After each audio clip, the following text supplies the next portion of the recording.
Esto es semana 420, un recuento de noticias de lo más relevante que ocurrió en el mundo del cannabis en días recientes. Soy Osvaldo Olivas, editor de Industria 420 Cannabis News.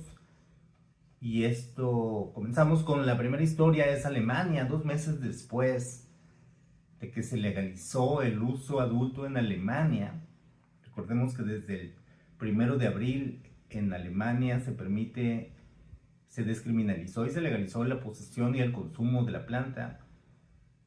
A 2 meses de esto, la Cámara del Parlamento inferior del país, la Cámara Baja, el Bundestag, introdujo un límite máximo para los conductores. Están estableciendo las restricciones en torno a los niveles máximos de THC en un modelo similar al del alcohol. Dice un medio alemán, tras la recomendación de un panel de expertos encargado por el Ministerio de Transporte, el nivel máximo de THC, el intoxicante activo de la planta, en la sangre de los conductores se estableció en 3.5 nanogramos por mililitro. Ok, eso quiere decir que en Alemania el límite de THC para conductores será de 3.5 nanogramos de THC por mililitro, equivalente al riesgo de 20 miligramos de alcohol por cada 100 mililitros de sangre. Eso es lo que señala la regulación para evitar que las personas conduzcan automóviles bajo la influencia. También el Congreso de Alemania hizo otra regulación en torno a la legalización. Tiene que ver con las asociaciones de cultivadores. A partir del 1 de julio de 2024, en Alemania van a poder existir asociaciones de cultivadores. Esto es, cultivadores que van a reunirse en asociaciones civiles sin fines de lucro con consumidores y van a ofrecer sus servicios para darle acceso a la planta sin venderla como tal. Es más, va a ser por pago por producirla, porque en Alemania los dispensarios, como en Estados Unidos, no estarán permitidos con la legalización actual. Entonces, esta nueva regulación establece que habrá mayores poderes en los estados, o sea, en los estados federales, para regular las asociaciones de productores. Los ajustes permitirán restricciones regionales sobre el tamaño de las granjas de cannabis y las cantidades legales de posesión. Esto quiere decir que en Alemania, con esta regulación, los estados, las provincias, podrán establecer límites en torno a cuántas plantas pueden producir las asociaciones, cuánta flor, cuántos derivados podrán almacenar en un mismo espacio, etc. De eso va. Eso son las noticias en Alemania. Están regulando, están haciendo los reglamentos para el modelo de legalización vigente que empezó en abril. En algunas partes le llaman parcial, legalización parcial, esto porque no tiene un sistema de dispensarios como los que hay en Estados Unidos. Por eso le llaman parcial, porque no hay un mercado. Es un asunto de descriminalización y legalización del autocultivo y de asociaciones para cultivo, no tanto con fines comerciales. Muy bien, en otra historia, en Panamá, el Ministerio de Salud, MINSA de Panamá, publicó una convocatoria para seleccionar empresas interesadas en obtener el registro como proveedores de capacitación en cannabis medicinal y sus derivados. Las bases estarán disponibles del 7 al 11 de junio de 2024 y la presentación de solicitudes será hasta el 17 de junio de 2024. A través de sus redes sociales, el Ministerio de Salud de Panamá, publicó esta convocatoria para las empresas interesadas en obtener registro de proveedores de capacitación en cannabis medicinal y sus derivados. El Ministerio de Salud anuncia que todas las propuestas deben presentarse conforme se indican las bases de datos. El artículo número 21 de la ley 242 de 13 de octubre de 2021 indica que solo se pueden autorizar hasta 7 licencias y tendrá una vigencia de 10 años. En Panamá, desde 2021, está regulado el cannabis de uso medicinal, aunque de acceso y producción controlada, de eso se trata. Está formándose una industria del cannabis medicinal en Panamá. Están en los trámites regulatorios. En otra historia, en México, hubo elecciones presidenciales en México. ¿Qué habrá? ¿Qué viene para la planta? No sabemos. Hay una incertidumbre sobre la regulación del cannabis tras las elecciones. Lo que puede ocurrir es lo siguiente. En México ganó el partido oficial, Morena, del presidente López Obrador. Va a tener una mayoría absoluta en el próximo gobierno. A partir del 1 de septiembre entra el Congreso y a partir del 1 de octubre entra en función de la próxima presidenta, Claudia Sheinbaum. Hasta el momento no hay un plan, no fue ni siquiera una promesa de campaña hacer algo con la planta. Y ahora que el partido oficial tiene la mayoría absoluta en el Congreso, lo que pueda ocurrir en torno a la planta depende de dos. Puede ocurrir en dos formas. Uno, que los grupos dentro del partido que están apoyando la legalización convenzan a los demás legisladores de que avance una regulación en torno a lo que falta del cannabis medicinal y a una regulación pendiente en torno al uso adulto. Y que el Congreso lo apruebe y después sea promulgado. Ese es un camino. El otro camino es que la propuesta llegue de presidencia, o sea, que la nueva administración federal tenga algún plan para la planta. No lo sabemos, eso tal vez lo vamos a saber en los próximos meses, pero sin duda algo tendría que ocurrir en México. Regulatorio, seguramente no habrá apertura comercial, especialmente con las políticas que tiene el gobierno mexicano, entonces, pero podría haber algunos cambios regulatorios en los próximos meses o años. En otro tema, no lo sabemos. En otro tema, un estudio de la Universidad de California, Los Ángeles, UCLA, revela, dice, se llama uso de cannabis común entre los pacientes y la mayoría lo usa para controlar un síntoma o condición de salud. Los hallazgos claves de una investigación del UCLA sobre el uso de cannabis en la atención primaria señala que el 17% de los pacientes que fueron estudiados son consumidores, informaron haber consumido. El 76% de los usuarios que informaron usar la planta dijeron que lo hacen para el manejo de síntomas, incluida la salud mental, el sueño y el dolor. Aquí la noticia es, la mayoría de los pacientes identificados como usuarios recreativos o de uso adulto dijeron que también lo hacen por cuestiones médicas. O sea, de las personas que dijeron que lo hacen, que consumen la planta por fines recreativos, la mitad de ellos, el 47%, dice que también lo hace por alguna razón, para aliviar algo de la salud mental o para dormir mejor o con fines como un remedio, vaya, de eso se trata esta noticia de UCLA. En otra historia,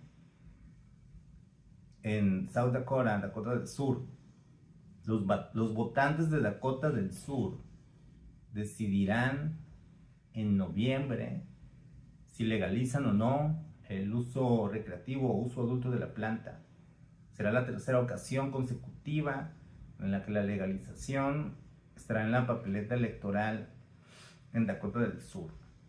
Este es el timeline, este es un caso curioso de Dakota del Sur. En 2020, los votantes, en 2020 estuvo la propuesta de legalización en la papeleta electoral. ganó el sí, con el 54% a favor. Pero en 2021, un año después, una jueza de circuito le dio para atrás, señalando que era inconstitucional a nivel estatal. En esa misma elección, en 2020, se legalizó el uso medicinal.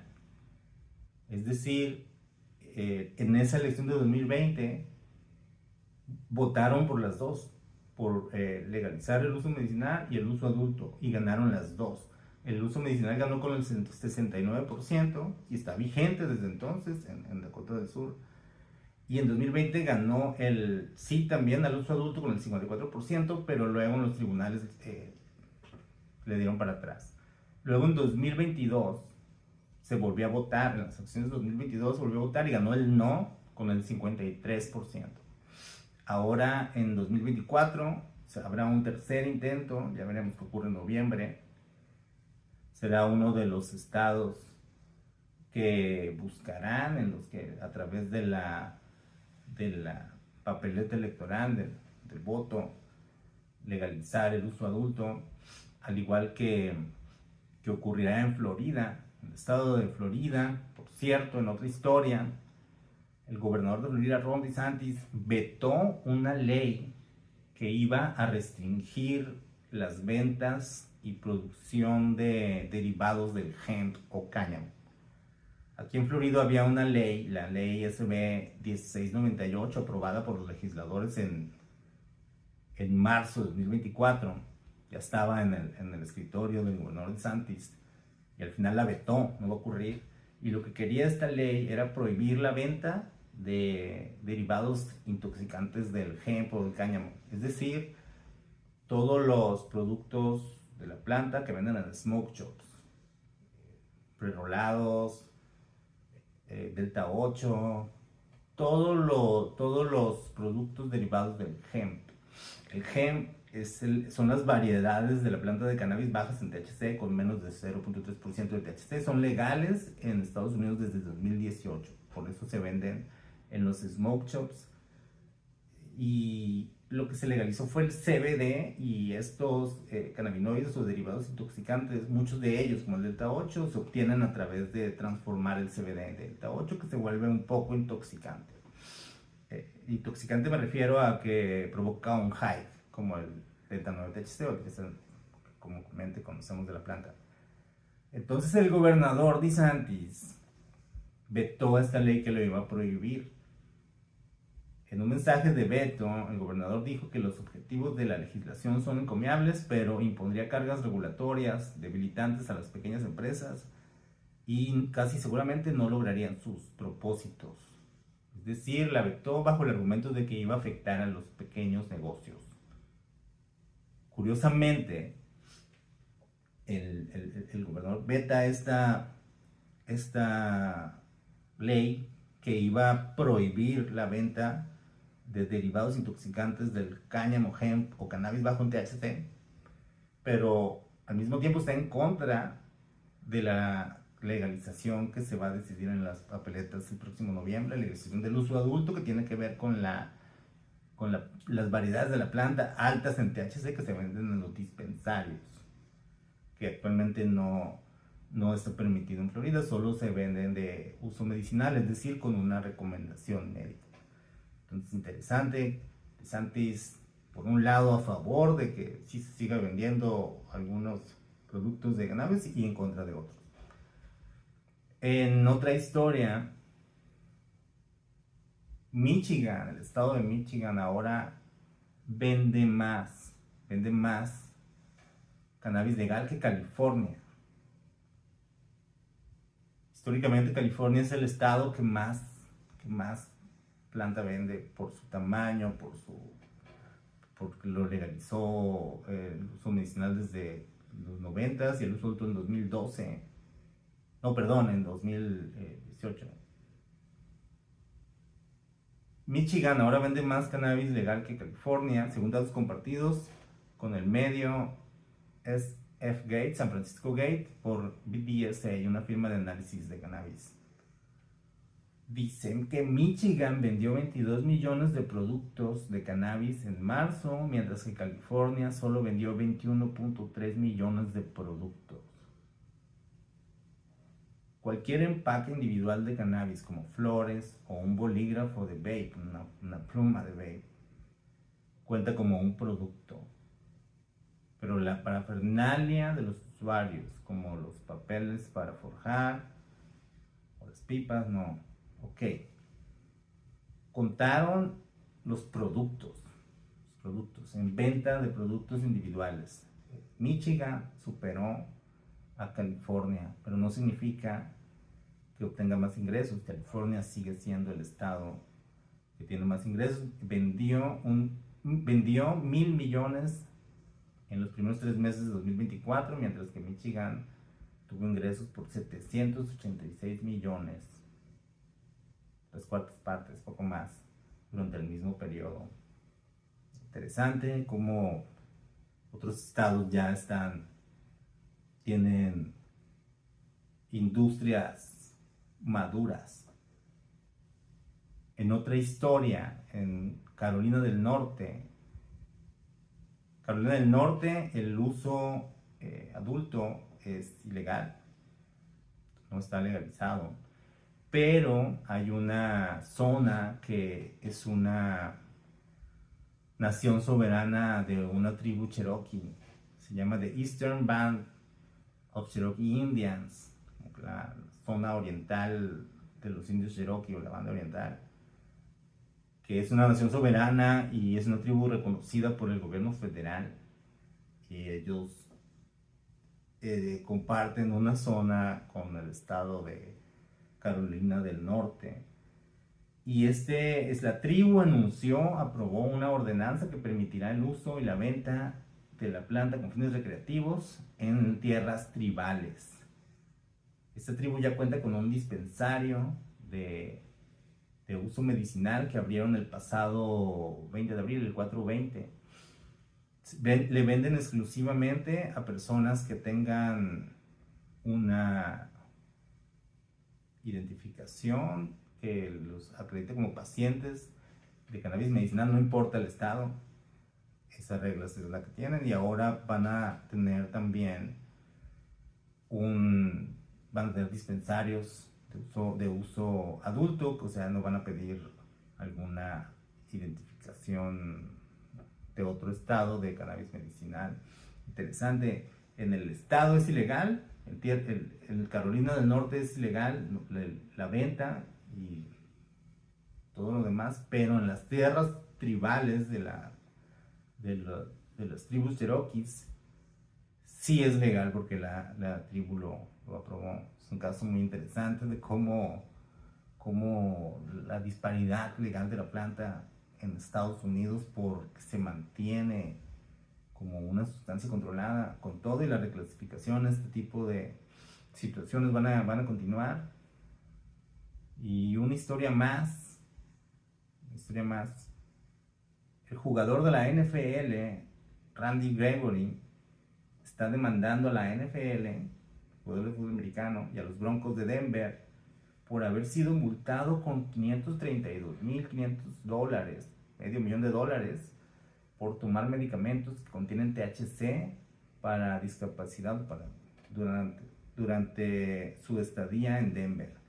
El jugador alega discriminación por haberle negado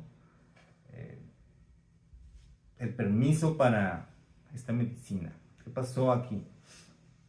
Dice que Randy Gregory está demandando a la NFL ante el Tribunal de Distrito de un condado de Arapahoe, porque dice que le recetaron Dronabinol para la ansiedad social y los trastornos de estrés postraumático, pero que se le negaron las adaptaciones para tratar esos tratamientos con la medicina, y luego lo multaron. Primero que todo, ¿qué es el Dronabinol? El Dronabinol es el nombre farmacéutico del THC. Aunque es ilegal a nivel federal, Eso no limitó a las farmacéuticas a principios de la década de los 80, y una farmacéutica creó de forma sintética una molécula muy similar, igual, al THC. Se llama dronabinol.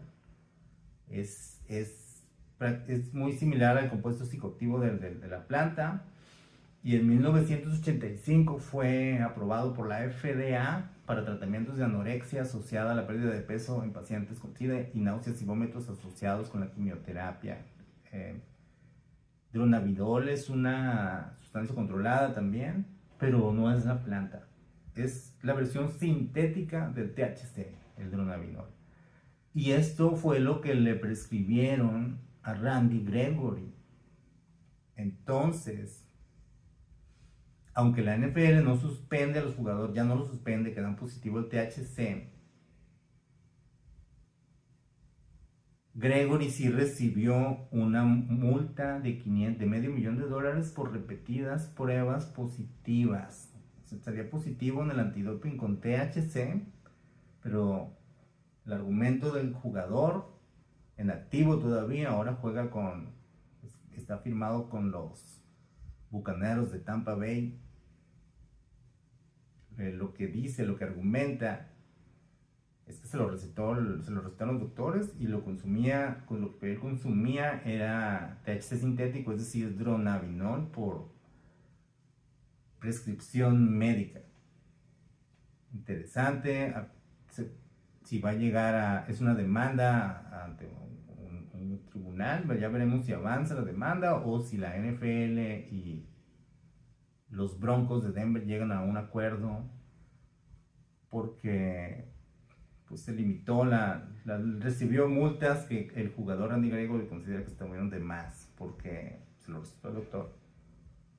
Bien, esas son algunas de las noticias relevantes de esta semana 420. Recuerden que pueden encontrar más información sobre la planta en el sitio industria420.com. También pueden encontrar enlaces de interés sobre el sector del cannabis en el mundo, especialmente en temas regulatorios y del cambio cultural que está ocurriendo alrededor de la planta, en mi cuenta de LinkedIn, Osvaldo Olivas, Osvaldo con W.